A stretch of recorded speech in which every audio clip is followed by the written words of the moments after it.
Hello বন্ধুরা, আমি তন্দ্রানী। আপনাদের সকলকে আমার চ্যানেলে স্বাগতম। আজ সোমবার, এখন সকাল 8:30টার মতো বাজে। সকালের কাজ সেরে ছেলেকে নিয়ে চললাম স্কুলের উদ্দেশ্যে। ফুলগুলো কি সুন্দর! এই ফুলগুলোর নাম ডেইজি। এই সময় খুব দেখা যায়। গত শুক্রবার স্কুল থেকে মেইল এসেছে, তাতে বলা হয়েছে বাচ্চাদের জন্য টুপি, জলের বোতল, সানগ্লাস এবং সানস্ক্রিন দিতে হবে। সানস্ক্রিনটা যেন UVA এবং UVB প্রোটেকশন যুক্ত হয়।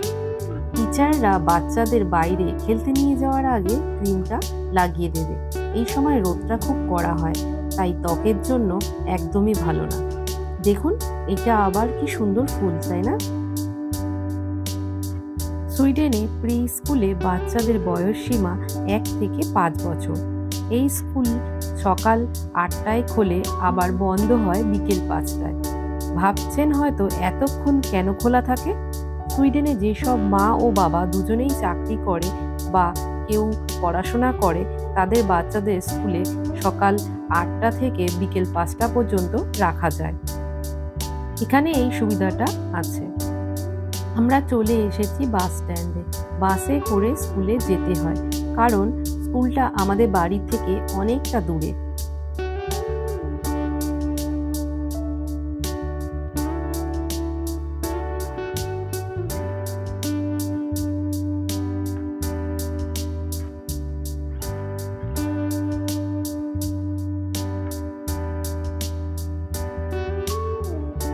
বাস থেকে নেমে চললাম স্কুলের দিকে। দেখুন চারদিকে কত গাছপালা। আমরা কিন্তু গথেনবার্গের শহরেই বাস করি। এখানে এত গাছপালা চারদিকে, তাই গ্রীষ্মকালেও তেমন একটা গরম পড়ে না। একটু গরম পড়লেই আবার বৃষ্টি শুরু হয়।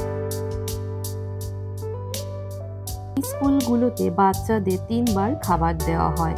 সকাল 8:30টায় টিফিন, দুপুরে লাঞ্চ, বেলা 12টার সময় দেওয়া হয়। 2টোর সময় স্ন্যাক্স ও ফ্রুট দেওয়া হয়। প্রতিদিন কিন্তু একই খাবার দেওয়া হয় না। আমি যেহেতু ছেলেকে সকাল 9টায় পাঠাই, তাই আমার ছেলে দুপুরে লাঞ্চ করে এবং স্ন্যাক্সটা খায়। ছেলে স্কুলের খাবার বেশ ভালোবেসেই খায়।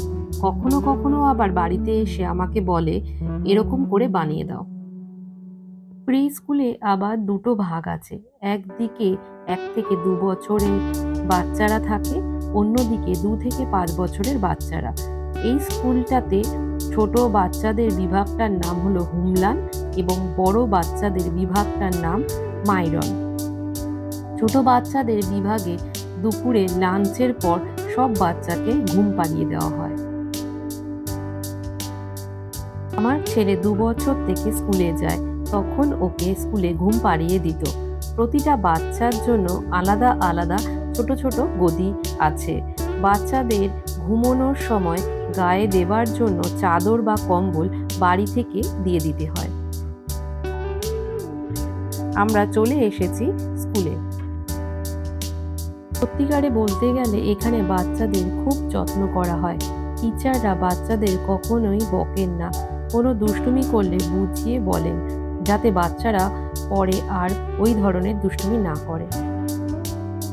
এই স্কুলগুলোতে অ্যাক্টিভিটির মধ্যে থাকে পাজেল দিয়ে খেলা, ডো তৈরি করা, একসাথে বেকিং করা, ইগলু তৈরি করা, বেকিং সোডা এবং ভিনিগার দিয়ে বেলুন ফোলানো, লাল আলো ও সবুজ আলো দিয়ে খেলা, কাগজে অয়েল পেইন্টিং ইত্যাদি।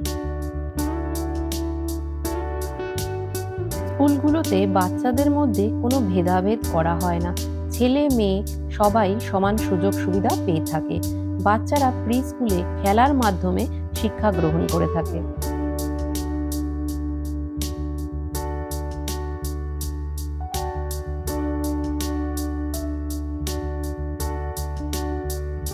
দেখুন, এটাও একটা প্রি স্কুল। আমার বাড়ির একদম কাছে, ঘর থেকে 100 মিটারের মতো হবে। সিট ফাঁকা না থাকার জন্য এই স্কুলে দিতে পারিনি। এখানে প্রি স্কুলগুলোতে বাচ্চাদের আর্ট অ্যান্ড ক্রাফট ও গল্পের বই পড়ার উপর জোর দেওয়া হয়, যাতে বাচ্চারা বই পড়ার প্রতি আগ্রহ তৈরি করে। বাচ্চাদের ডিসিপ্লিন শেখানো হয়। সবথেকে বড় কথা, বাচ্চারা স্কুলে খুব আনন্দ করে। একদিন ছুটি থাকলে ওদের মন খারাপ হয়ে যায়।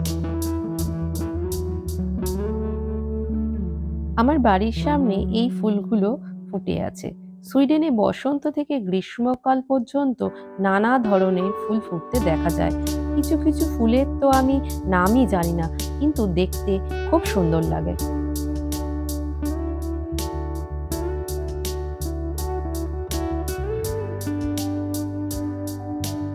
ফুলগুলো দেখুন, অনেকটা গোলাপের মতো, কিন্তু এটা গোলাপ নয়।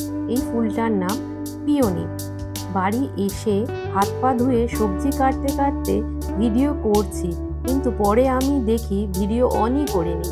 এখন আমার আলুর দম রান্না প্রায় হয়ে এসেছে।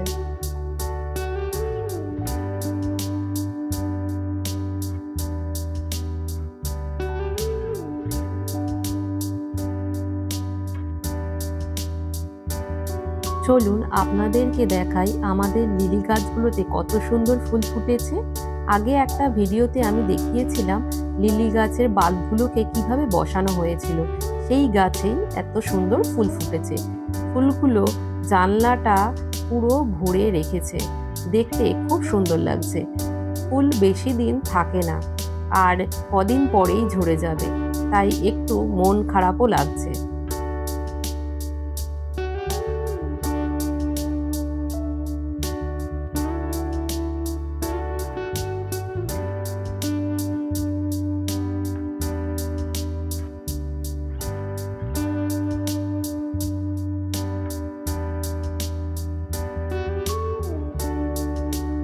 লিলি অনেক ধরনের হয়।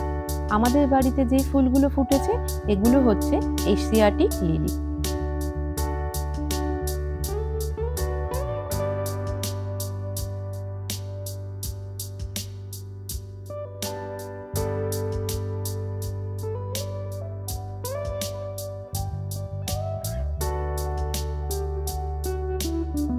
ভিডিওটা আর বেশি বড় করছি না, আবার দেখা হবে পরের ভিডিওতে। ভিডিওটা কেমন লাগলো আমাকে অবশ্যই জানাবেন। ভালো লাগলে লাইক, শেয়ার ও সাবস্ক্রাইব করবেন। টাটা।